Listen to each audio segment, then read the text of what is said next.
ठीक है, तो ठीक है। पहले तो मैं एसआईओ का शुक्रगुजार हूँ कि इतना बड़ा मंच पे आपने सही वक्त पे जो है अहम मुद्दों पे एक चर्चा लगाया। पहले यूजीसी गाइडलाइंस को समझने से पहले हमें पूरा देश में इनफैक्ट ग्लोबली एजुकेशन के साथ क्या हो रहा है इस विषय पे हमें कुछ क्लैरिटी होना चाहिए।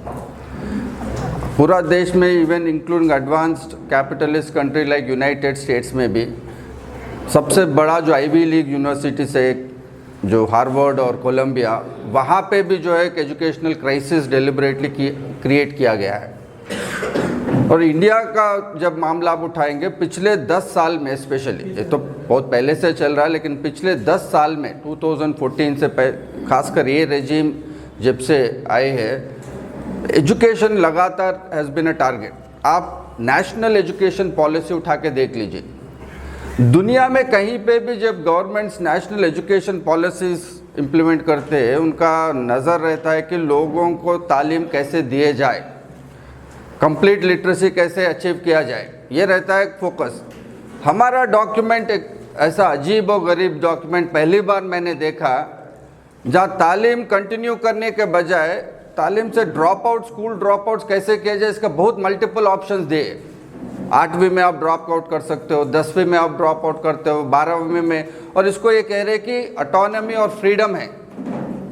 मैं हाल ही में इंडिया टुडे की कॉन्क्लेव में था, वहाँ पे भी मैं ये मुद्दा उठाया कि ये पहली बार मैं ऐसा अजीब चीज़ देख रहा हूँ कि लोगों को वहाँ पे कुछ एक्सपर्ट्स, एजुकेशन एक्सपर्ट्स, वे कह रहे थे कि भाई एजुकेशन के साथ साथ एम्प्लॉयमेंट कैसा हो, this is way to train our kids to become आत्मनिर्भर at an early stage. So ये है फोकस, पहले हमें समझना है ओवरऑल जो नेशनल एजुकेशन पॉलिसी का है उसका लिंक जो है सीधा सीधा कास्ट सिस्टम से इंडिया में। ये 8th 10th 12th में अगर आप ड्रॉप आउट ऑप्शन दे रहे, which are the sections which are going to drop out? क्या well off middle class section के बच्चे क्या 8वीं में ड्रॉप आउट कर लेंगे?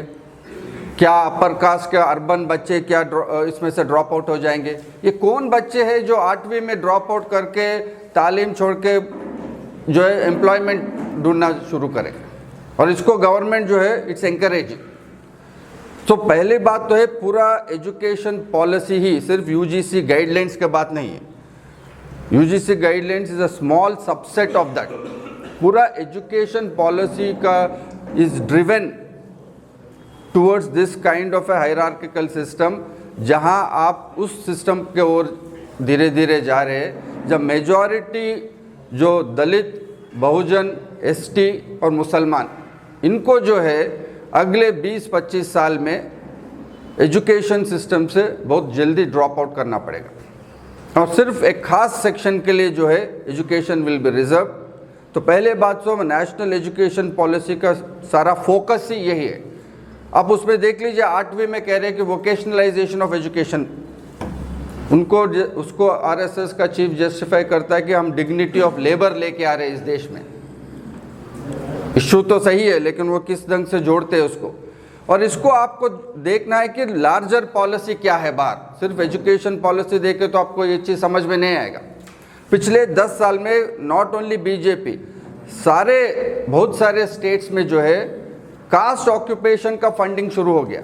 जैसे सेंट्रल गवर्नमेंट में अभी विश्वकर्मा पॉलिसी लेके आए। What is that Vishwakarma policy?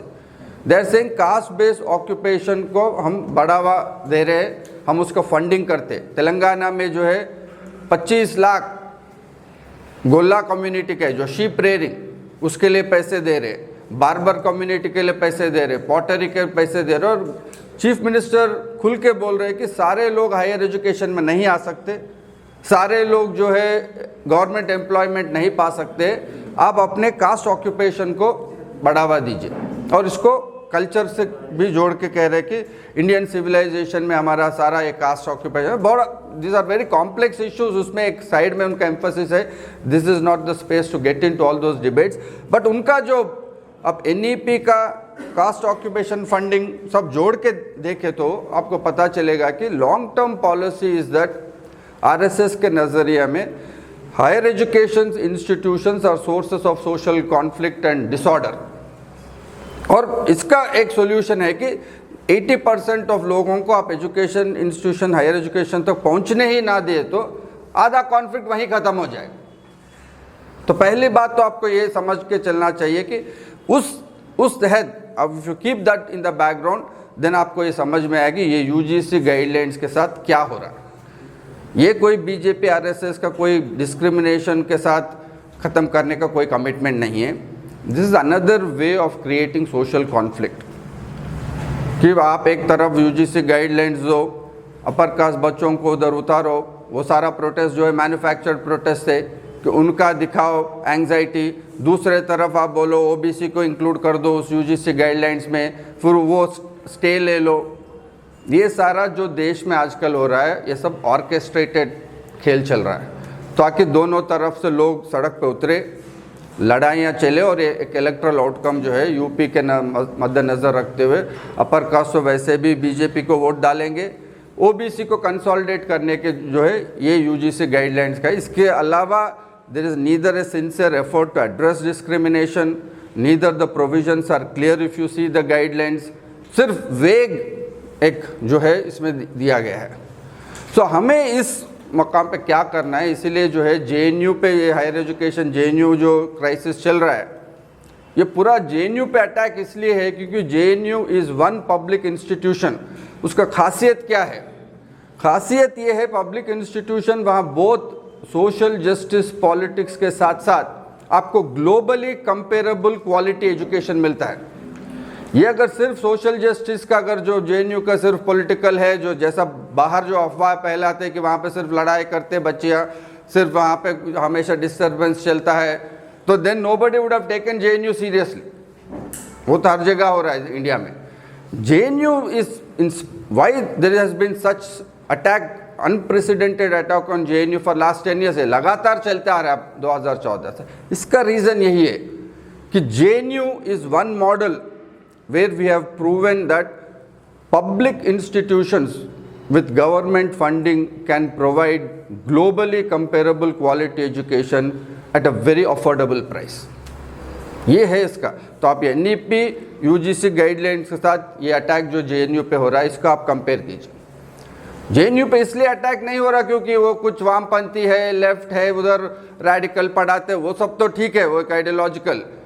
The central reason JNU का अटैक कि अगर अगर सिर्फ हम पॉलिटिकल रहते, अगर हम सिर्फ स्लोगनियरिंग करते, मोर्चा निकालते, फिर भी मुझे नहीं लगता जेएनयू पे इतना खास दबाव रहता।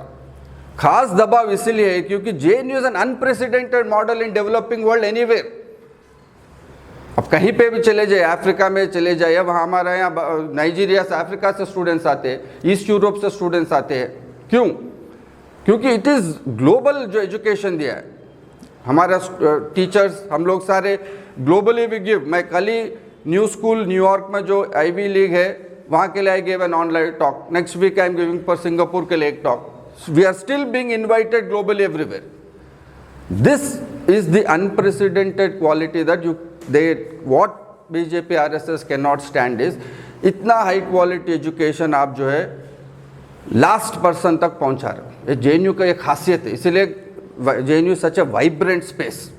ऐसे नहीं कि हम स्टूडेंट्स और टीचर्स हम सब चीज़ पे एग्री करते, हम बहुत सारे विषय पर हम लोग आर्ग्यूमेंट भी करते।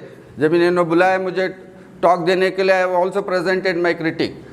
जब हम जैसे टीचर्स, मुझे मेरा खुद का एग्जाम्पल दे तो मुझे 3 बार प्राइवेट यूनिवर्सिटी से ऑफर्स आए, जैसे डबल द सैलरी, वो कार मिलेगा, ये। But I said we cannot afford, not because it कुछ social service, just being in JNU keeps you academically alive। क्योंकि हमारे दलित बोन बच्चे आके हमको कॉन्फ्रंट करते हैं, सर आप ये लेकर हम पढ़े, हम we disagree. Muslim students comment से, sir your argument on secularism we don't agree. ये पूरा खुल के जो है चर्चे चलते रहते हैं। कश्मीर पे वी डिबेट, कश्मीरी स्टूडेंट्स भी have, India, JNU is a mini India and we discuss every issue thoroughly। Not that we just sit and we agree with each other and we are only waiting to give slogans. No, that's not our work in JNU. We thoroughly thrash out every issue and that is the most attractive thing about JNU. इसीलिए JNU का जो बच्चे बाहर निकल के जाते हैं, पहले जब आते निकलना मुश्किल है JNU से पहले, तो बात यह है। अगर जो निकल के चले जाते, जैसे मेरा क्लासमेट्स अभी भी मैं टच में हूँ, 20 साल हो गया, अभी भी उनके लाइफ में हाई पॉइंट जेएनयू है। उसके बाद उनका लाइफ में ऐसा कोई घटना नहीं है जो दे थिंक वर्थ टेलिंग। जब हम मिलते, हम तो क्योंकि जेएनयू में रहते, हम इतना एक्साइटेड नहीं हो पाते जेएनयू का नाम से। वो 20 साल 25 साल बाद भी जब जेएनयू का नाम सुनते, दे आर सो एक्साइटेड। वो जेएनयू में हम गंगा ढाबा में बैठते थे, हम ये बैठते, तो वो गंगा ढाबा 615 का बात नहीं, बात है कि खुल के life of mind JNU gives you.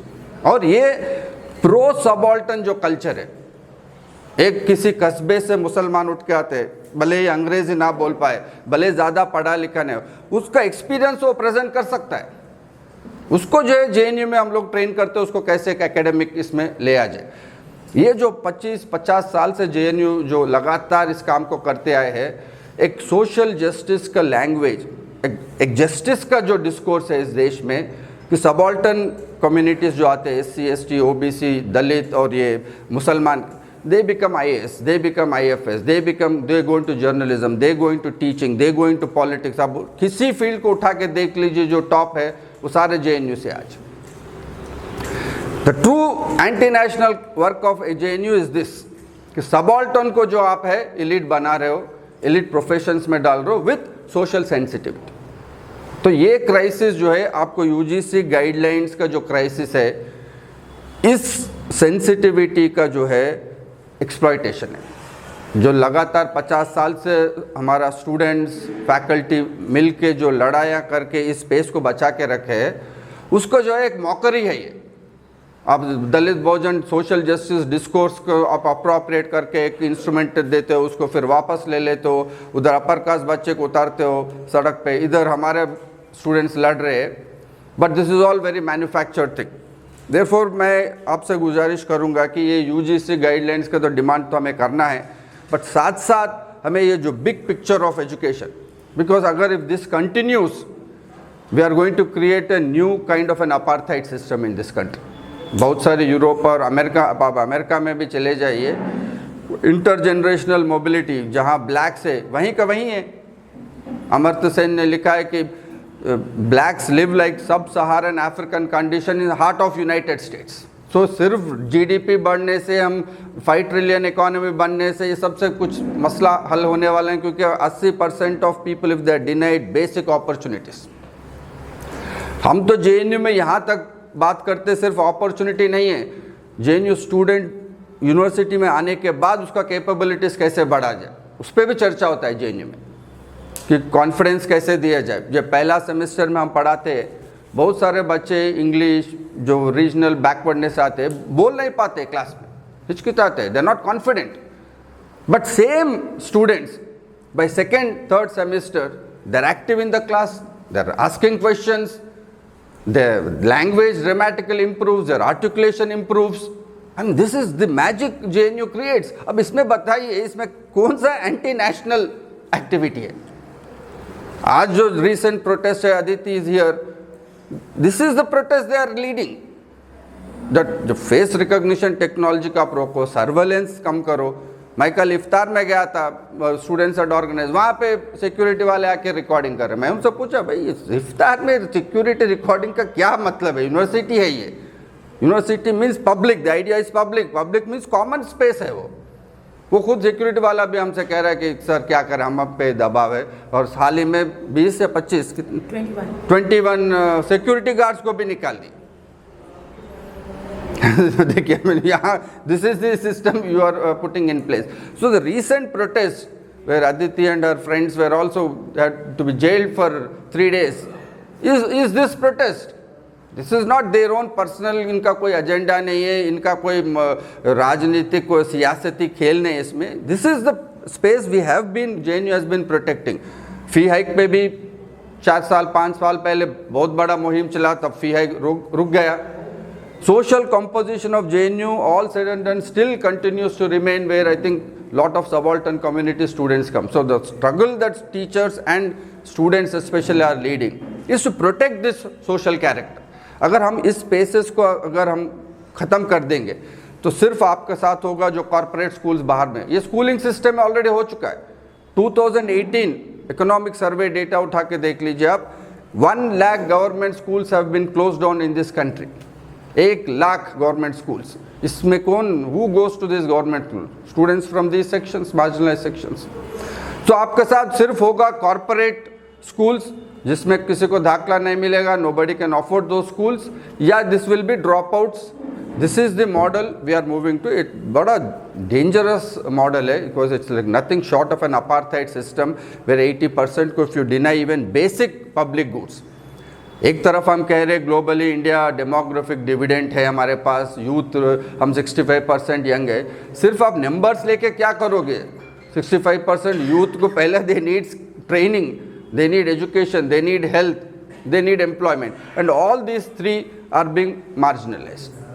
Neither health is a public good. आप budgetary allocations देखिए लगातार कम होते गए आप 2014 से. It's 2.5% for a developing nation of this kind. हम बार बार कहते हैं कि चाइना के साथ compete करते हैं, चाइना के साथ. मैं 4 या 5 साल पहले चाइना गया था, एक सेंट्रल चाइना में एक यूनिवर्सिटी में गया था, गोडगांव यूनिवर्सिटी. मैं बोला जब उतरा कि मैं टैक्सी वाले से मैं I prefer to walk in universities, I will walk. He said नहीं सर, आपका गेस्ट हाउस 10 किलोमीटर्स दूर है. तो universities in the radius of 10 kilometres, it has students of 50,000. और जो मुझे स्टूडेंट्स ने हॉस्टल घुमाया, और hostel and the guest house they put me in, they were like 5 star. This is the investment China is making on education. आप यहाँ बात कर रहे हो 5 ट्रिलियन बनेंगे, हम चाइना को ये कर देंगे, यूएस को वो कर देंगे, हम तीसरा. This is all empty shallow talk. जो इन्वेस्टमेंट पहले से ही कम एजुकेशन में, उसमें भी आप कम करते जा रहे हो. 2.5% on education, 1.9% on health. Bangladesh is spending more than us on health.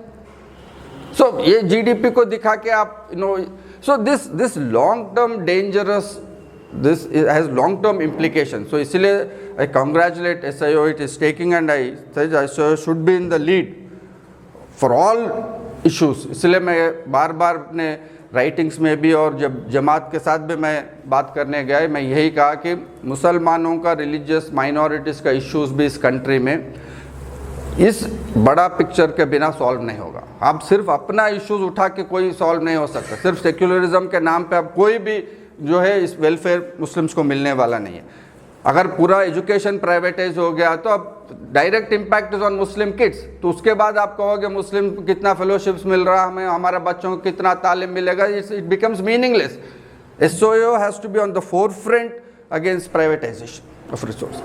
We should not allow any public institution to be privatized. SIO should be on the forefront for health for the poor and for right to work and full employment. So this I'm thinking is the beginning, but आप लोग सारा जो बड़े मुद्दे हैं इस देश में, you should be in the forefront to lead. Muslim is one part of that. Religious minorities का जितने भी इश्यूज है, आपका सिविक एम्यूनिटीज़ का इशू हो, आपका एम्प्लॉयमेंट इशू हो, सोशल डेवलपमेंट इंडेक्स का हो, हेल्थ और एजुकेशन हो, this can not be solve without this entire picture ही जब बदल रहा है, उसमें आप अलग से फ़ायदेमंद नहीं हो सकते हो. It is in your interest that you should defend public institutions. It's in your interest you resist neoliberal privatisation. ये न्यूलिबरलिज्म का एजेंडा जो है SOAO का टॉप एजेंडा पे रहना चाहिए.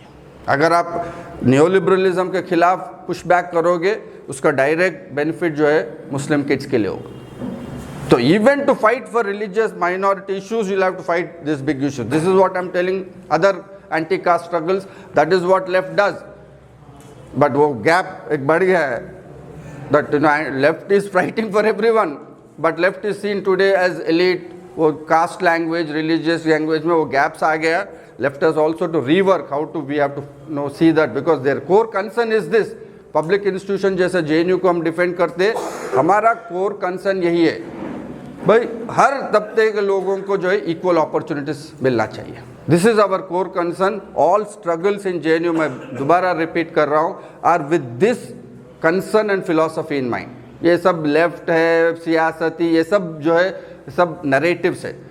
Main concern is this. और जो भी इस कंसर्न के साथ जुड़ना चाहता है, they have to be pro JNU and pro student struggles. That is their main concern. Because when they say वो फेस रिकॉग्निशन बंद करो, इट इज़ दैट सर्वेलेंस आया तो उसका एक इम्पैक्ट रहेगा. फेलोशिप्स के बारे में लड़ रहे, दे फाइट फॉर इनफॉर्मल जो unorganised workers, the issue that you raise on corruption in employment of unorganised labours. This is the core concern. ये कंसर्न जो है बाहर दुनिया में मोर और लेस डिसअपियर कर जा रहा है। We are creating silos where we are living in enclaves, where if I see my relations and my friend circle, उनको, उन बच्चों को तो एक दूसरा अलग दुनिया बात पता ही नहीं है। लड़ने के बाद समझने को बहुत दूर है। कितना गरीब इस देश में उनको पता नहीं है। They think they live in private enclaves. आजकल स्कूल्स तो वेकेशन के लिए बाहर यूरोप ले जा रहे हैं बच्चों को। They think that is the reality. Europe है, दिल्ली में प्राइवेट फ्लैट में है, गाड़ी है, यही इंडिया है। और बाकी सब कोई अगर कोई, इसीलिए उनको, उनके नज़रिए से जब ये they hear about JNU protest, they feel this is all disturbance है। ये जब इंडिया बहुत तेज़ी से आगे बढ़ रहा है, ये लोग जो है बीच में, इसीलिए इनको एंटी नेशनल मानने में आसानी हो जाता है। बट रियल आपका भी जो मीडिया का रोल है, आप इस कंसर्न को, जो JNU का कोर फिलॉसफी का कंसर्न को आप आगे बढ़ाएं। Thank you. I stop here.